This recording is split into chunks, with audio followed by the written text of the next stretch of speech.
Kisah Santo Paulus dari Salib, pendiri Kongregasi Pasionis oleh Pastor Carlo Marziali CP. Bab ke-16, Imam Suci, Cinta Kasih akan Ekaristi. Pendapat Clemens ke-14.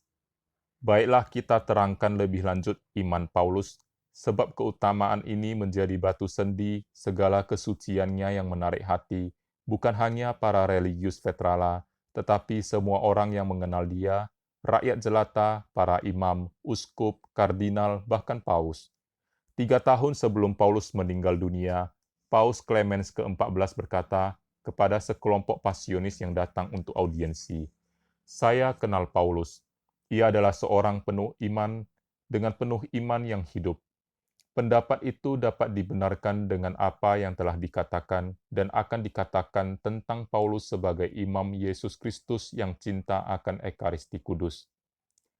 Hormat kepada para imam."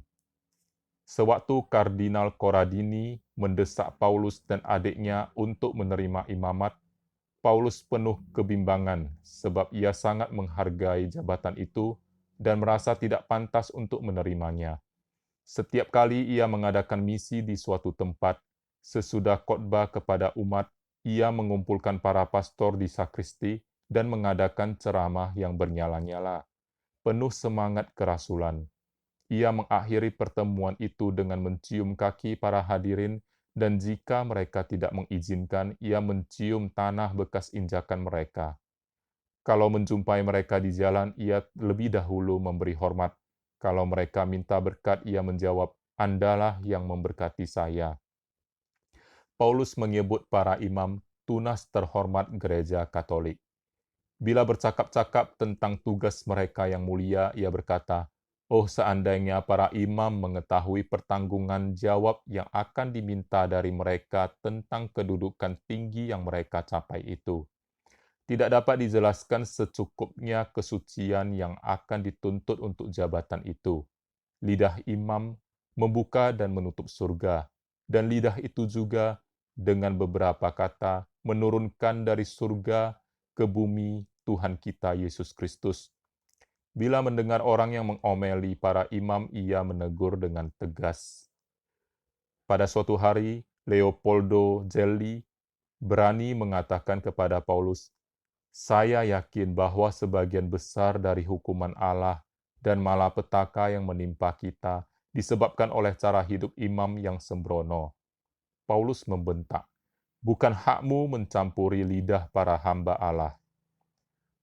Tuan Leopoldo Gelli diam dan mengerti betapa besar hormat Paulus kepada para imam, sekalipun cara hidup mereka tidak sesuai dengan jabatan mereka. Menuntut kesucian dan semangat. Bagaimanapun lembutnya, ia menuntut para imam kesucian dan semangat merasul. Ia ingin agar mereka jangan mempersembahkan misa dengan sembrono, mencintai doa, menjauhi dunia, memperlihatkan cara yang patut dicontoh dan cinta akan Ekaristi Kudus. Ia berkata, para imam harus menjadi garam dunia. Para awam tidak memandang apa yang diajarkan oleh imam, tetapi memperhatikan perbuatan-perbuatan mereka. Apa yang harus mereka katakan kalau melihat pastor melantur, mengadakan misteri suci dan ofisi ilahi dengan sembarangan, pergi ke pertemuan-pertemuan dunia?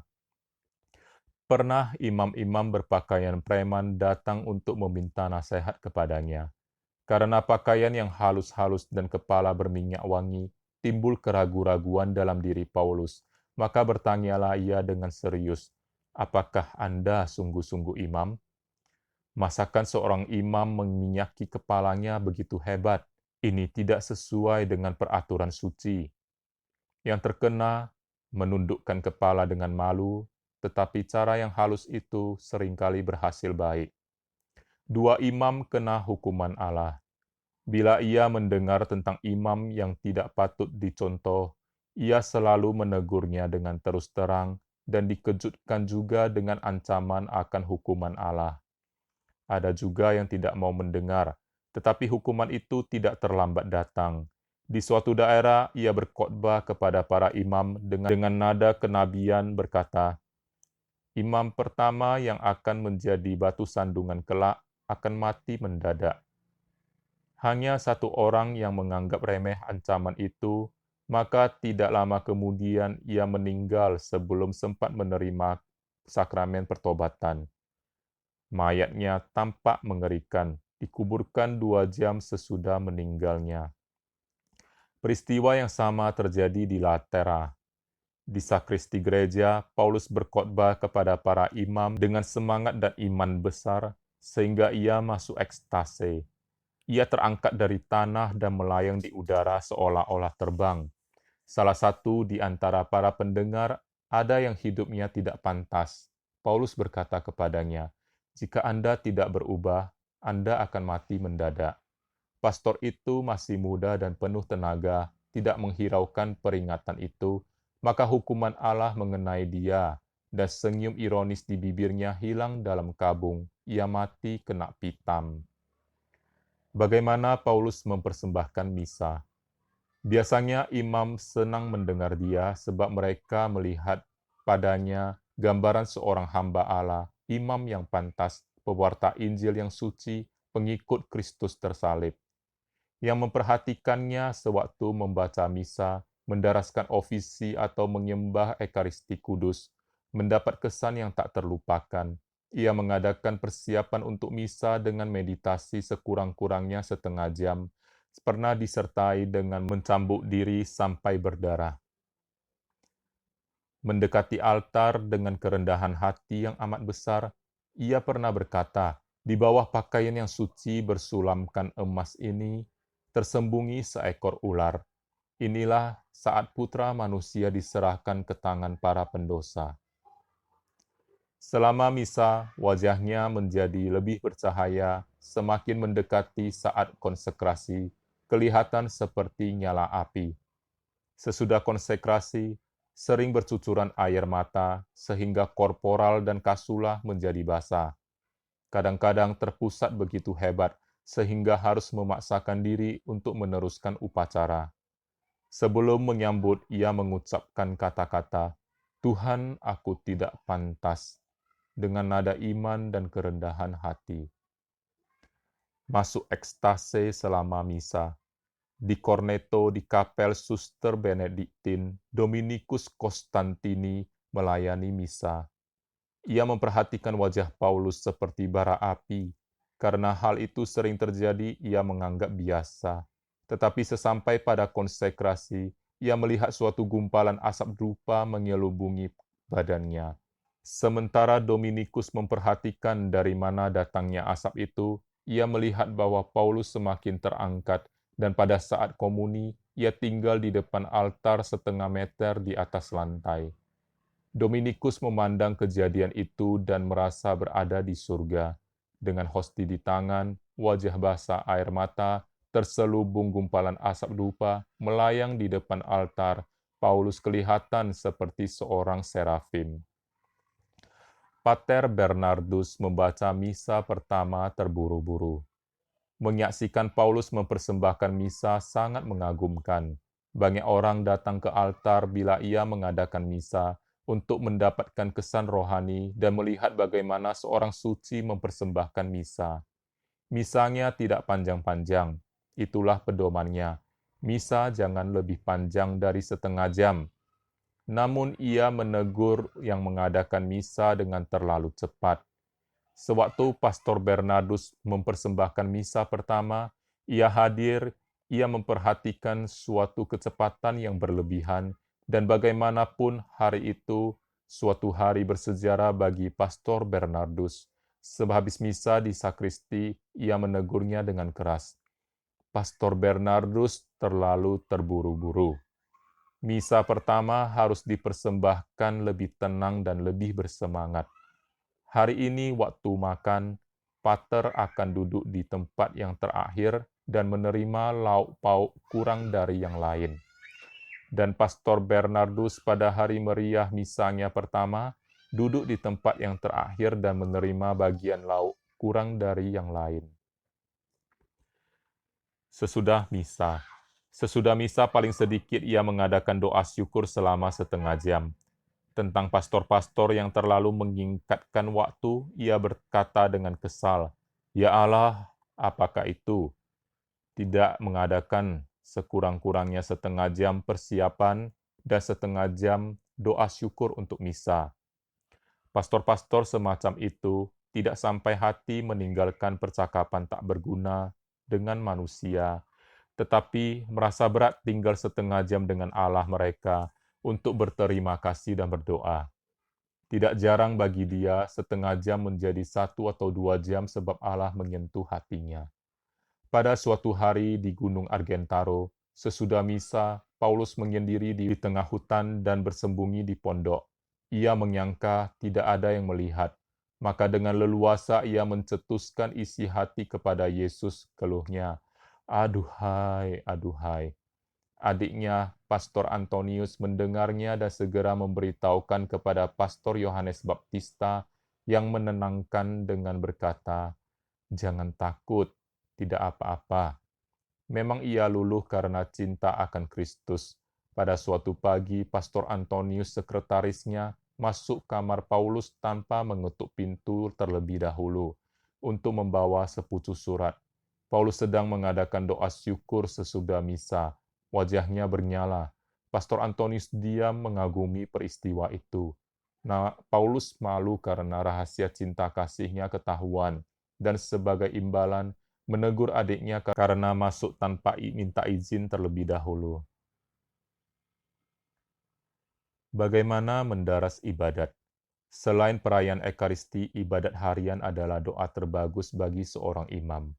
Brevir merupakan lanjutan dari perayaan Ekaristi yang dihayati sepanjang hari. Bagi Paulus, brevir menjadi kesenangan rohaninya. Selama hidup didoakannya, dan sesudah menjadi tua dan penglihatannya kurang, ia mendarasnya bersama dengan seorang pater yang jelas suaranya. Di biara, setiap malam ia bangun untuk melakukan meten bersama para religius. Ia selalu ikut, kendati sudah tua dan tidak sehat, bangun pada tengah malam untuk melakukan pujian Tuhan yang ia sebut serenada untuk Tuhan. Melakukannya berdiri tanpa kopiah untuk menghormati Yang Maha Esa, kendati sudah tua dan hampir botak. Ia menghendaki agar yang lain juga mentaati cara itu. Pada suatu hari, Pastor Yosef yang sedang dalam perjalanan bersama dia singgah untuk mendaras brevir. Ia mendaras ibadat siang dengan mengenakan topi. Paulus memperhatikan dan menegurnya. Bila kita mendoakan brevir, kita harus mengangkat topi karena bercakap dengan Allah. Dengan tenang ia mengucapkan kata demi kata, membuat perhentian pada tempatnya agar sempat merenungkan apa yang diucapkan. Pada suatu hari, seorang frater karena kurang perhatian salah pada satu ayat dalam melakukan Mazmur. Paulus menegurnya dengan menggunakan kutipan Yeremia. Maledictus homo qui facit opus Dei negligenter. Terkutuklah orang yang melaksanakan pekerjaan Tuhan dengan lalai. Cinta akan Ekaristi Kudus. Ekaristi Kudus adalah pokok kehormatan seorang imam. Ia berkata kepada Rosa Calabresi, "Segala kepercayaanku terletak pada sakramen tersuci, pengharapanku tinggal di situ. Ekaristilah yang meneguhkan saya. Dalam kesakitan, pernah saya tidak dapat bangun dari pembaringan, tetapi karena kerinduan untuk menyatukan diri dengan Yesus dan mempersembahkan misa, saya mendapat kekuatan baru. Oh, betapa kekayaan adalah sakramen tersuci, adalah surga di dunia. Oh, betapa besar jaminannya." Pada zaman Paulus, orang tidak biasa menyambut komuni kudus setiap hari, tetapi ia selalu menganjurkan orang yang dibimbingnya supaya menyambut setiap hari dan mendesak agar diterimanya dengan penuh takwa dan kemurnian besar. Dalam mendekati perjamuan kudus, jiwa harus bersih seperti kain kafan di mana dibalut tubuh Kristus. Hati harus lepas dari segala benda duniawi. Komuni yang satu harus menjadi persiapan untuk komuni berikutnya. Teresia Palozzi tidak mampu keluar dari rumah karena kesakitan pada betis sebelah. Paulus yang sedang dijamu di rumahnya mendesak agar besok pagi ia pergi ke gereja untuk menyambut komuni kudus. Teresia berkeberatan. Pastor Paulus, saya tidak dapat pergi untuk menyambut. Tidakkah Pater lihat bahwa saya tidak mampu berjalan? Paulus menjawab, pergilah saja, saya pinjamkan padamu tongkat saya untuk berjalan. Komuni kudus adalah alat yang paling ampuh untuk menyatukan kita dengan Allah. Pergilah saja. Dan ia memberikan tongkatnya. Teresia taat, berangkat ke gereja menyambut komuni kudus dan pulang tanpa kesulitan. Berkhotbah dengan hosti di tangan. Bila Paulus mengadakan misi di suatu kota atau kampung, selalu diakhiri dengan komuni kudus untuk semua. Pada kesempatan itu, altar harus dihiasi dengan kain yang terbagus dan bunga yang segar seperti pada hari raya besar. Sebelum membagikan komuni kudus, ia mengucapkan khotbah pendek yang berkisar pada perkataan-perkataan ini. O quam suavis, Domine Spiritus tuus. Betapa manis ya Tuhan rohmu. Ia berbicara dengan iman yang begitu bernyala sehingga setiap kata merupakan panah yang menusuk hati karena cinta ilahi. Pada suatu hari ia membawa piala berisi hosti ke atas mimbar, dan sambil memegang hosti, ia mengucapkan suatu khotbah yang mampu mencairkan batu. Wajahnya bernyala dan bersinar luar biasa. Dalam membagi komuni kudus kepada umat, ia tampak seperti seorang malaikat yang membagikan roti surgawi. Kunjungan kepada Sakramen Maha Kudus. Setiap kali pergi atau kembali ke biara, ia pergi ke gereja berkunjung kepada Sakramen Maha Kudus berkata dengan manis, mari kita mengadakan kunjungan kepada tuan rumah. Cara yang sama ia gunakan apabila tiba di suatu kampung. Dalam perjalanan apabila dilihatnya menara gereja, ia berlutut dan berkata kepada rekannya, mari menyembah Yesus dalam sakramen yang ada di gereja itu. Selesai berdoa, ia berdiri dan meneruskan perjalanan dengan wajah bersinar karena cinta kepada Ekaristi Kudus. Tidak menerima kardinal. Di gereja Santi Giovanni e Paolo telah ditahtakan sakramen Maha Kudus untuk devosi 40 jam. Paulus yang sudah tua dipapah untuk pergi ke gereja.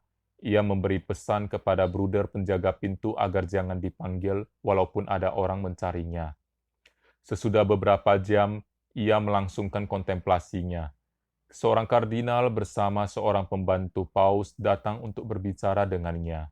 Bruder tadi mengalah kepada desakan mereka dan menyampaikan kepada Paulus keinginan mereka. Ia menjawab, sekarang bukan waktunya untuk berbicara dengan insan, sebab tuan rumah, Tuhan segala ciptaan, penguasa dunia, ada di atas tahtanya.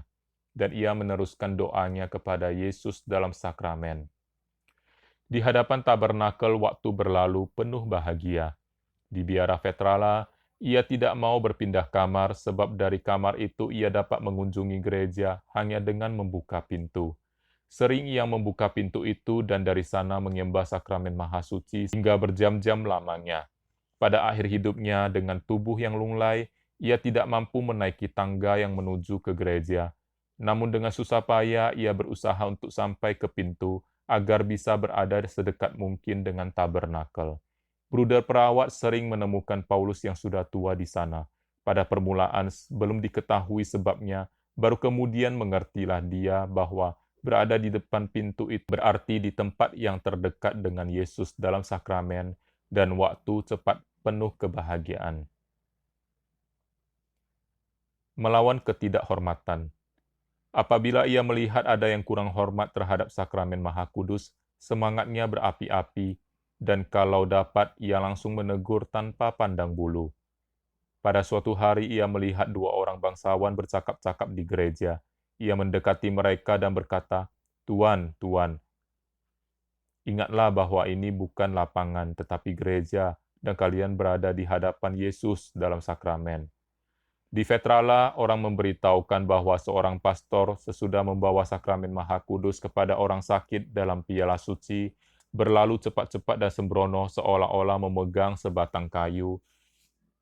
Ia berkata dengan tegas, pastor itu patut diadukan kepada tahta suci, sebab yang berbuat seperti itu menunjukkan bahwa ia tidak beriman. Pastor itu tidak percaya. Yesus memuaskan dahaganya. Selama bertahun-tahun ia menerima kurnia istimewa dari Yesus dalam tabernakel. Sesudah khotbah, ia keletihan dan sangat haus. Ia tidak pergi untuk beristirahat dan minum di rumah, melainkan berlutut di depan altar dan berkata penuh iman, "Yesusku, Engkau berkata, yang haus datanglah kepadaku dan minum. Aku haus, Engkaulah yang harus memberi aku minum." Benar, Yesus memuaskan dahagaku, tetapi seorang dokter mengatakan kepadaku bahwa dengan menahan haus dapat menyebabkan demam yang berbahaya, dan saya wajib menghindarkan bahaya itu. Dengan demikian ia mendorong saya untuk minum. Ah, celaka. Dokter itu melemahkan saya. Apa boleh buat? Merasakan kehadiran Yesus dalam sakramen. Cinta kasih Paulus kepada sakramen begitu besar sehingga ia merasakan kehadirannya. Pernah bersama teman seperjalanan masuk ke suatu gereja dan teman itu mengatakan bahwa ada sakramen di altar itu karena hiasan dan tanda-tanda lain menunjukkan bahwa memang demikian. Tetapi Paulus menegaskan bahwa Yesus ada di sana karena hatinya memberitahukan dan benar seperti ia katakan. Selama salah satu misi, Paulus harus menggantikan pastor paroki membawa sakramen kepada orang sakit. Ia sendiri menceritakan, "Dengan senang sekali saya melekatkan piala di dadaku. Jika saya membawa komuni kepada orang sakit, saya sangat bahagia." Ia merasakan kehadiran Yesus juga pada suatu peristiwa yang menyedihkan. Di suatu desa, ia menerima pengakuan dosa. Seorang mengakukan dosanya yang banyak dan besar. Setelah pengakuan, orang itu mengeluarkan dari sakunya hosti yang terbungkus dengan kertas. Ia mengambil dari tabernakel untuk dihinakan. Orang itu mengembalikan kepada Paulus dan berkata, "Inilah Pater." Paulus merasa bahwa itu benar-benar hosti yang sudah dikonsekrasikan, maka dengan segala hormat dikembalikan dalam tabernakel.